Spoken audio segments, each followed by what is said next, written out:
السلام عليكم ورحمة الله وبركاته. اللهم صل وسلم وبارك على سيدنا محمد وعلى أهله وصحبه أجمعين. ازيكم يا حبايب قلبي، عاملين ايه؟ يا رب تكونوا بألف خير. النهاردة بإذن الله هعمل معاكم ستريبس كنتاكي. أتمنى إنه يعجبكم يا حبايبي. النهاردة قبل ما أبدأ الفيديو، اللي يعجبه الفيديو ما ينسانيش بلايك وشير. شيروا الفيديو لأصدقائكم يا حبايب قلبي، واللي أول مرة يشوف قناتي فضلا ليس أمرا يعمل لي اشتراك. شكرا لكم يا حبايب قلبي على دعمكم ليا. اول حاجة يا جماعة هنتكلم عن المكونات بتاعتنا النهاردة. معانا 2 صدر فرخة بالطريقة دي. هنجيب ونشيل الموزة اللي فيه كده يا جماعة، بنشيل اي زوايد فيه، ونبدأ ان احنا نقطع الصدر كده من الوسط. طبعا يا جماعة احنا عايزينه برضو يبقى محمل معانا، ما يبقاش رقيق. بنبدأ يا حبايبي ان احنا بورب ايدينا كده نعمل اصابع كده. حبايب قلبي عشان يبقى مظبوط معاكي لازم تحاولي ان انت تحطيه بعد ما تغسليه حلو كده، تروحي حاطاه في الفريزر يبدأ ان هو يتجمد معاكي شوية عشان تقدري تتملكيه في التقطيع. ادي الموزة هي يا حبايبي، برضو هنقطعها نصين كده. اذكروا الله يا حبايبي، لا اله الا الله سيدنا ونبينا محمد رسول الله. اللهم صل وسلم وزد وبارك عليك يا حبيبي يا رسول الله. شوفوا يا حبايبك منه كان في التلاجة مش متجمد للغاية يعني، بس برضو نقدر ان احنا نتملكه ويبقى ايه يستحمل ايدينا كده واحنا بنضغط عليه. برضو شن الموزة اللي في اليمة التانية هيت، نبدأ برضو ان احنا نقطعها كده لصابعين 2. طبعا يا جماعة الاصابع الاستريبس دي مفيش اجمل من كده. هنشوف هنعملها ازاي بتتبيلة النهاردة تكون رهيبة، اجمل من المطاعم. بإذن الله تجربوها بنفس الخطوات وتشوفوا ان هي فعلا اجمل من المطاعم. بنقطع الصوابع كده يا حبايب قلبي بنفس الطريقة دي كده، واي زوايد بقى واي قطع دهن فيها بسيطة كده نشيلها.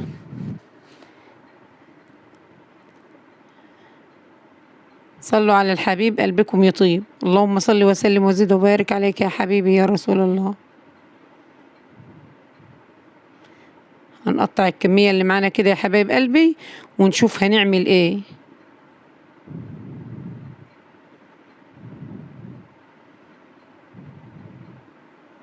اهي يا جماعة بسم الله ما شاء الله، صدرين الفرخة عملوا لنا كمية حلوة.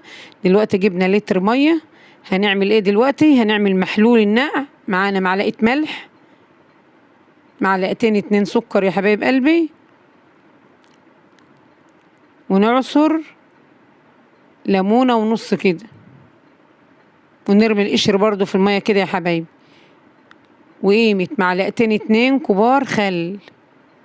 محلول النقع ده يا جماعة احنا بنعمله عشان يضيع اي زفارة في صوابع الاستريبس بتاعتنا النهاردة، عشان نبقى ايه ما فيش زفارة خالص. نبدأ نقلب الملح والسكر مع المية بتاعتنا كده بسم الله ما شاء الله، وبعدين ننزل بالصوابع بتاعتنا اللي احنا قطعناها.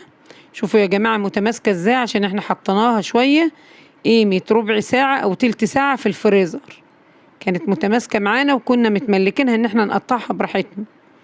دلوقتي هنسيبها منقوعة قيمة نص ساعة وفي المحلول ده يا جماعة، ونبدأ ان احنا نعمل التتبيلة بتاعتنا اللي احنا هننقع فيها الاستريبس. معانا مج حليب، ومعلقة كوباية زبادي، معانا بيضة.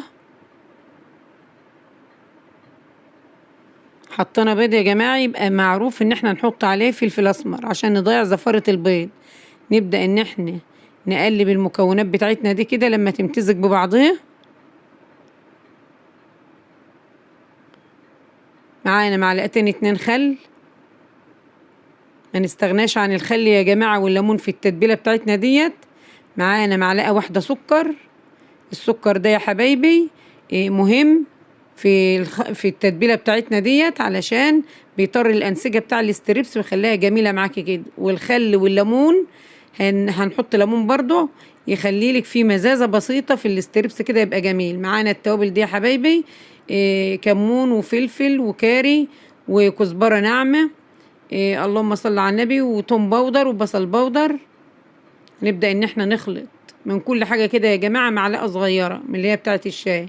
نبدأ نخلط التوابل دي كلها ببعضها كده يا جماعة، بنقلبها مع بعضها كده. وهناخد نص كمية التوابل ديت، والنص التاني هنشوف هنعمل بيه ايه. هننزل بنص الكمية بتاعة التوابل كده في الخلطة بتاعتنا اللي احنا بنعملها، ونخلي النص التاني عشان هنبهر بالدقيق اللي احنا طبعا هنبقى ننزل بالستريبس فيه يعني. نبدأ ندوب التوابل كده على الخلطة الجميلة بتاعتنا الرهيبة دي يا جماعة. الحليب والزبادي مع بعض بيعملوا ميكس مع بعض كده تحفة يا جماعة. بالنسبة لتتبيلة الستريبس بتاعنا هيديكي نتيجة مفيش أجمل من كده. حطينا ليمونة ونص برضه يا حبايبي مع المعلقتين الخل اللي احنا كنا حطيناهم في الأول اهو. اذكروا الله يا حبايب قلبي واكثروا من ذكر الله تفتح لكم الابواب المغلقه. لا اله الا الله سيدنا ونبينا محمد رسول الله. اللهم صل وسلم وزد وبارك عليك يا حبيبي يا رسول الله. بعد التتبيله الجميله بتاعتنا دي نبدا ننزل. طبعا غسلنا نشلنا الستريبس بتاعنا يا حبايبي وشطفناه تحت الحنفيه، وبعدين هننزل بيه في الخلطه الجباره بتاعتنا دي. روعه روعه مفيش اجمل من كده. هنبدأ ننزل بصوابع الستريبس بتاعتنا كده وننقعها في التتبيلة بتاعتنا دي يا حبايب قلبي. انقعيها أكبر وقت كافي عشان تديكي نتيجة حلوة. أنا بصراحة نقعتها 5 ساعات كاملين، ويستحسن إن انت تعملي الخطوة ديت على بيات. لو عملتها على بيات تديكي نتيجة جميلة جدا. وحطيناها كده بقى نحطها على الشبكة في التلاجة ونسيبها أكبر وقت ممكن عشان تدينا نتيجة حلوة معانا. هنشوف التتبيلة بتاعتنا بقى يا جماعة. هنشوف هنحط الخلطة بتاعتنا ايه. هنحط الدقيق معانا 1.5 كوباية، مج ونص من الدقيق اللي هو متعدد الأغراض كده يا جماعة نخلينه. معانا 1 كوباية بقسماط ناعمة، وكوباية فيجيتار حار. حاطينه حر يا حبايبي علشان يخلي الستريبس بتاعنا سبايسي كده ويبقى جميل. واللي مش حابب الحار يحط بارد. بقت كمية التوابل اللي هي حبايب قلبي اللي احنا كنا خدنا نصها في الخلطة السايلة بتاعتنا. هنحط بقية التوابل في الخلطة الجافة برضو. هننزل ب3 معالق نشا. النشا دي يا جماعة جميلة وبتخلي الستريبس بتاعنا مقرمش وجميل كده. ما نزودش يا جماعة في الخلطة ديت في المكونات بتاعتنا دي عن 3 معالق علشان ما يخشبش ويبقى ناشف منك قوي.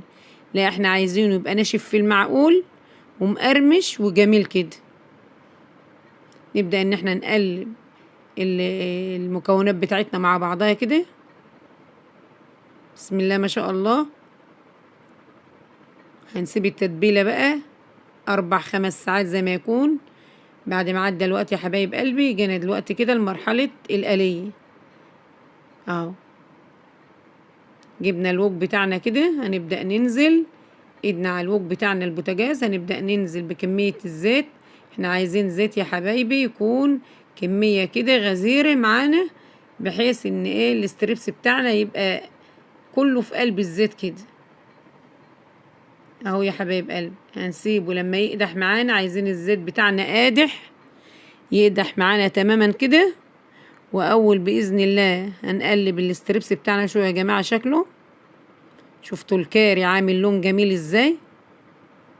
هنبدا ان احنا ننشل اصابع الستريبس بتاعتنا كده من التتبيله السايله الجميله ديت. كانت ريحتها روعه يا جماعه.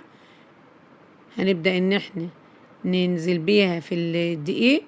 اللي عايز يزيد الكفر بتاع الستريبس يا حبايبي يبدأ ان هو يعمل الخطوة ديت يكررها تاني. ياخد الاصابع كده بعد ما عملها في الدقيق كده ينزل بها تاني في الخلطة السايلة ويرجع بها تاني في الدقيق. هتشيل كفر اعلى من الاولاني دي. بس احنا هنستكفي باننا نعمله مرة واحدة، لانه هو بصراحة بسم الله ما شاء الله مش محتاج حاجة، شايل كمية كبيرة من الخلطة بتاعتنا كده. معانا الزيت بتاعنا قدح اهو يا حبايب قلبي، هنبدأ ننزل بالاصابع كده في الزيت. طبعا الزيت بيبقى قادح معانا يا حبايبي. بعد كده بنعمل ايه؟ بنبدأ ان احنا نهدي النار للوسط. ليه؟ علشان الكفر الخارجي ما يتحمرش وتكون اصابع الاستريبس بتاعتنا نية من جوه. طبعا احنا عايزين وصفتنا تبقى ناجحة وتبقى جميلة. بسم الله ما شاء الله. اصابع الاستريبس دي يا جماعة كانت النهاردة والله بقول لكم كانت تحفة تحفة تحفة، ما شاء الله تبارك الرحمن. كانت جميلة، ريحتها من التتبيلة السايلة بتاعتنا ديت، واخدة طراوة كده من الحليب اللي احنا حطيناه مع الزبادي والتوابل. خلطة التوابل اللي احنا حاطينها كانت روعة. بسم الله ما شاء الله، كان جميل جدا. اتمنى يا حبايبي تجربوه بنفس الخطوات وتشوفوا جماله.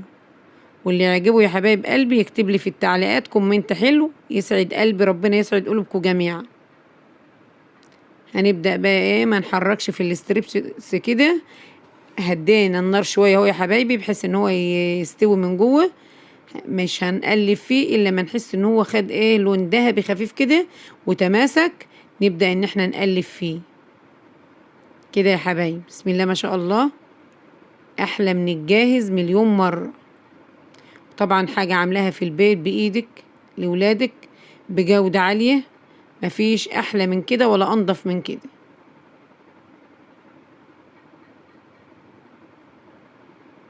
شوفوا يا جماعة اصابع الاستريبس بتتكلم عن نفسها. بسم الله ما شاء الله. نبدأ بقى كده لما هي احمرت معانا نبدأ ننشلها من الزيت عشان نحط بقية كمية الاستريبس اللي معانا. اذكروا الله يا حبايب قلبي، لا إله إلا الله سيدنا ونبينا محمد رسول الله. اللهم صل وسلم وزد وبارك عليك يا حبيبي يا رسول الله. شكرا لكم يا حبايب قلبي على دعمكم ليا ووقوفكم جنبي. أنا مش عارفة أقول لكم إيه. وقفتوا جنبي وساندتوني وكنتوا السبب في إني فعلت قناتي. شكرا لكم يا حبايبي، ربنا يديمكم نعمة في حياتي، وربنا يكبر خاطركم جميعا. اللهم آمين يا رب العالمين.